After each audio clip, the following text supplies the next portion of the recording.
இந்த இனத்துக்கு சோதனையான காலகட்டத்திற்கு தேவையான படைப்புகளை வழங்கி கொண்டிருக்கின்ற கலைத்துறை விற்பனர்களே, இயக்குநர்களே, வணக்கம். 8 நிமிடங்கள் இரக்கங்களுக்கு முடிவில்லை என்ற இந்த ஆவணப்படத்தை நாம் இங்கே கண்டோம்.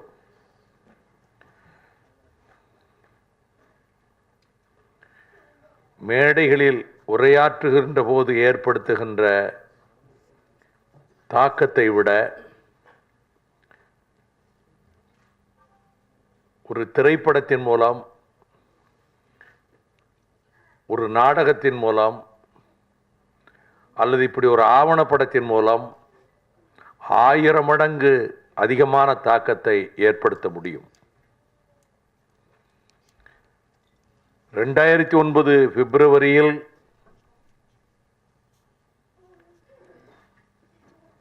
இந்திய வல்லாண்மை அரசு ஈழத்தில் விடுதலை புலிகளை அழித்தே தீர்வது,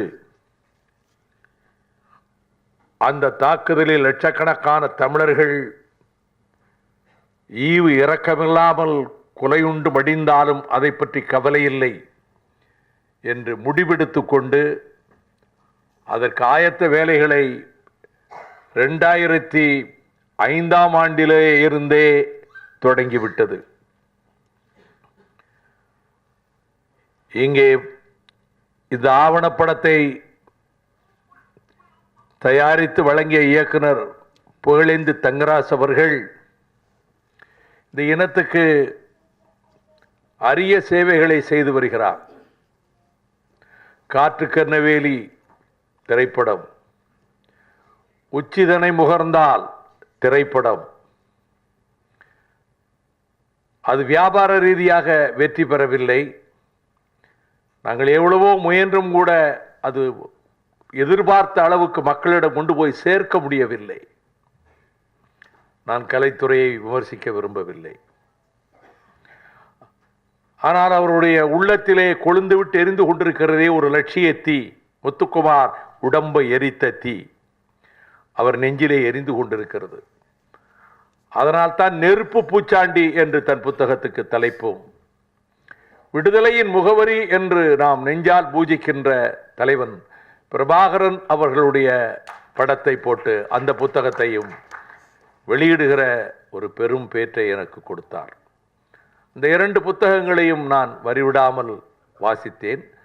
பெரும்பாலும் தமிழக அரசியலிலே வெளிவந்த கட்டுரைகள்.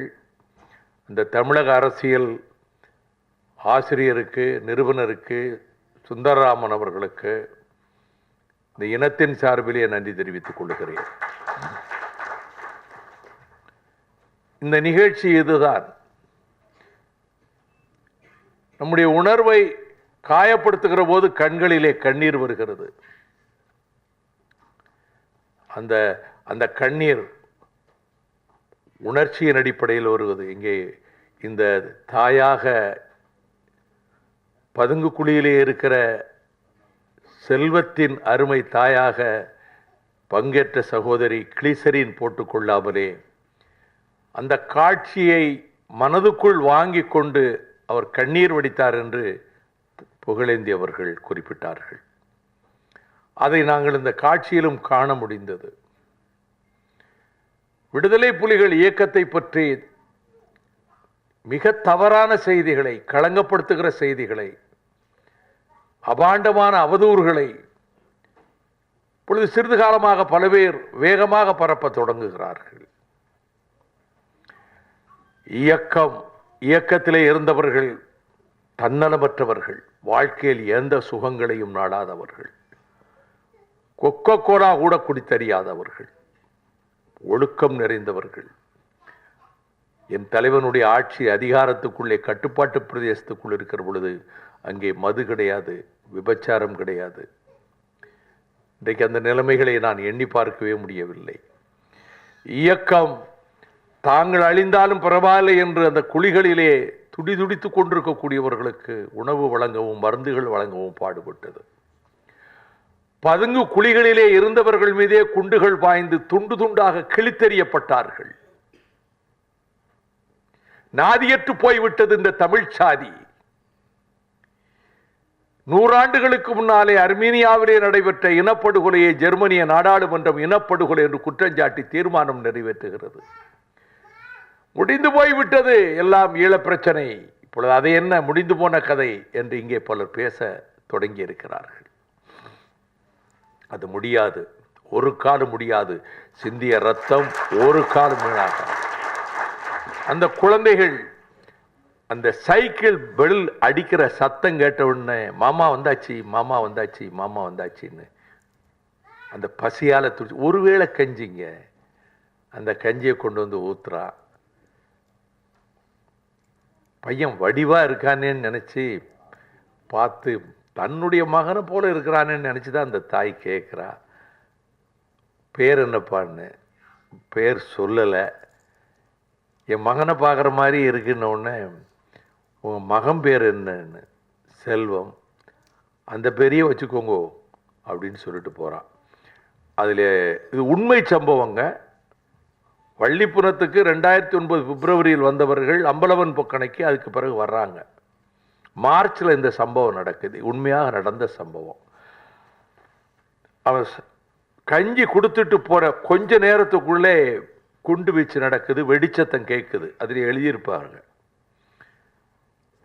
மறுநாள் அதே நேரத்துக்கு வருகிற போது செல்வம் என்று இந்த தாயால் அழைக்கப்பட்ட அந்த பையன் வரல, இன்னொரு பையன் வர்றான். கஞ்சி கொடுக்கிறான், சைக்கிளை ஓட்டி கொண்டு போகிறான். 3ஆம் நாள் இன்னொரு இளைஞன் வருகிறான். இதில் என்ன சொல்லப்படுகிறது? ஈவு இரக்கமில்லாமல் தாய்மார்கள் குழந்தைகள் அனைவரும் கொல்லப்பட்ட போதும் கூட தாங்கள் பட்டினி கிடந்து அந்த மரண பூமியிலே அந்த ஜீவன்களுக்கு உணவளிப்பதற்கும் மருந்தளிப்பதற்கும் விடுதலை புலிகள் மனிதநேயத்தோடு தங்களை தாங்களே அர்ப்பணித்துக் கொண்டார்கள் என்ற இந்த செய்தியை தந்திருக்கிறது. இது போன்ற ஆவணப்படங்கள் நிறைய அவர் எடுக்கணும். வேட்டிங்கிறதை இயக்குனர் கௌதமன் எடுத்திருந்தார். அது சுதந்திர போராட்ட வரலாற்றை சொல்லி கடைசியில் அது எவ்வளவோ அழுத்தமான ஒரு செய்தியை அதில் வைத்திருந்தார். அதில் ஓவியர் சந்தானம் அவர்கள் அதிலே சிறப்பாக செய்திருந்தார்கள். நம்முடைய வீரசந்தனம், இங்கே எல்லா சகோதரர்களும் வந்திருக்கிறார்கள். நம்முடைய திருச்சி வேலுசாமி அவர்கள் வந்திருக்கிறார்கள். இயக்குனர் தாமிரா வந்திருக்கிறார்கள். இயக்குனர் கௌதமன் வந்திருக்கிறார்கள். ஏர்போர்ட் மூர்த்தி வந்திருக்கிறார்கள். வன்னியரசு வந்திருக்கிறார்கள். இன்னும் உணர்வுள்ள பலரும் வந்திருக்கிறார்கள். நான் ஒன்றை மாத்திரம் இங்கே சொல்ல விரும்புகிறேன். மிகுந்த சோதனையான காலகட்டம் இது. நமக்கு நீதி கிடைக்கவில்லை. எவரும் இங்கே நீதி விசாரணை நடத்த முடியாது என்று சொல்லிவிட்டான். காணாமல் போனவர்கள் தானா?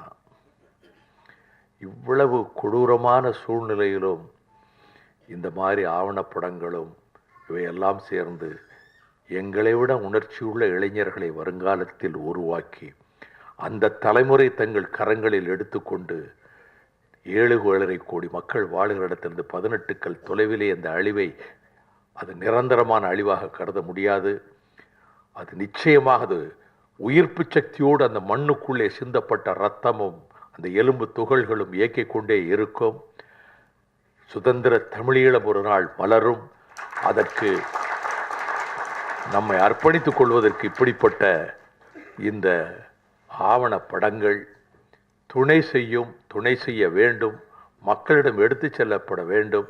ஊடக நண்பர்கள், பத்திரிகை நண்பர்கள் இம்மாதிரியான இதனுடைய தாக்கத்தை, அப்படி எவ்வளவு பெரிய கொடூரமான இன அழிப்பு நடைபெற்ற போதும் விடுதலை புலிகள் இயக்கம் எவ்வளவு மனிதநேயத்தோடு செயல்பட்டது, தங்களை தாங்களே அழித்து கொண்டு என்ற செய்தியை மக்களிடம் கொண்டு போய் சேர்த்தால் 1,00,000 இளைஞர்கள் உணர்ச்சி பெற்றால் போதும். அந்த நாள் வரும். முத்துக்குமார் வைத்த நெருப்பு அணையாமல் அந்த உணர்ச்சியை ஏற்படுத்தும் என்று கூறி இந்த நிகழ்ச்சியிலே பங்கெடுத்து கொள்ளக்கூடிய ஒரு நல்ல வாய்ப்பு கிடைத்தது. இதில் என்னவென்றால் 8 நிமிடத்தில் ஒளிப்பதிவு அற்புதமாக இருக்கிறது. இசை அற்புதமாக இருக்கிறது. எல்லாம் இயற்கையாக இருக்கிறது. ஆகவே இப்படி இந்த ஆவணப்படம் என்ன நோக்கத்தோடு தயாரிக்கப்பட்டதோ அந்த நோக்கம் நிறைவேறும். இந்த அரங்கத்தை தந்த உரிமையாளருக்கும் இந்த நிர்வாகத்தினருக்கும் நாங்கள் முதலில் நன்றி தெரிவித்துக் கொள்கிறோம். இதற்கு எந்த ஆட்சேபனையும் இல்லாமல் அனுமதியை வழங்கிய காவல்துறைக்கும் நாங்கள் நன்றி தெரிவித்துக் கொள்கிறோம். வணக்கம். ஏன்னா ஒவ்வொருத்தரும் வரும்போது நாளைக்கு நான் சரியான நேரத்துக்கு வந்துடுவேன், என் வழியெல்லாம் ஒரு பங்கராக போயிட்டு வரணும், நான் நாளைக்கு சரியான நேரத்துக்கு வந்துடுவேன் அப்படின்னு ஒரு போலியாக ஒரு வாக்குறுதி கொடுக்குறான்.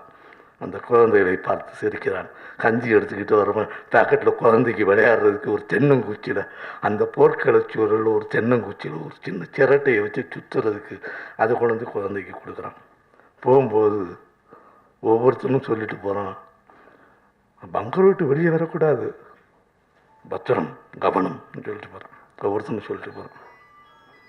பத்திரம் கவனம் என்று அந்த குழந்தைகளுக்கு சொன்ன எதுவும் அவனுக்கு பொருந்தாது. அதான் கொடுமை. நேற்று கஞ்சி கொண்டு வந்தவன் ஒருவன், இன்று கஞ்சி கொண்டு வந்தவன் வேறொருவன். குழந்தைகள் கஞ்சியை பார்த்து சந்தோஷப்படி, அது குழந்தைத்தனம், அது குழந்தைகளுக்கு அதான் தெரியும். அவங்களுக்கு அந்த பாண்ட், அந்த அஃபெக்ஷன், அந்த இது வராது. கஞ்சி ஏன்னா ஒரு நாளைக்கு ஒரு வேளை 2 வேளை கஞ்சி வருது.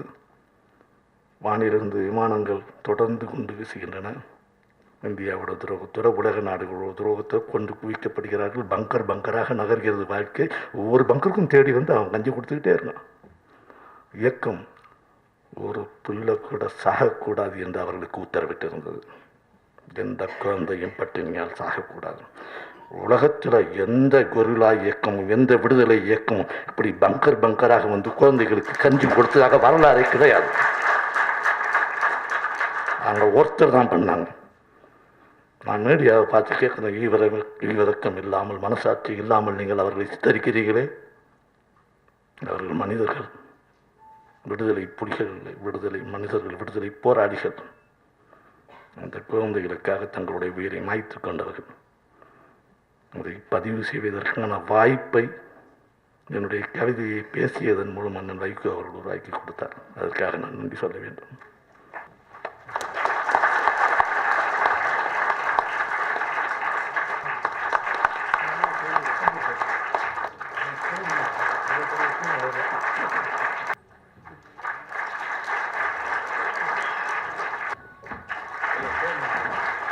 செந்தூரனுக்காக போராடிய அந்த வீர வேங்கை மங்கை அவங்க வாங்கிக்கிறாங்க. செந்தூரனுக்கு தெரியும் உங்களுக்கு, அவர் தன்னுடைய விடுதலைக்காக எப்படி போராடினான்னு தெரியும் அவருடைய மனைவி.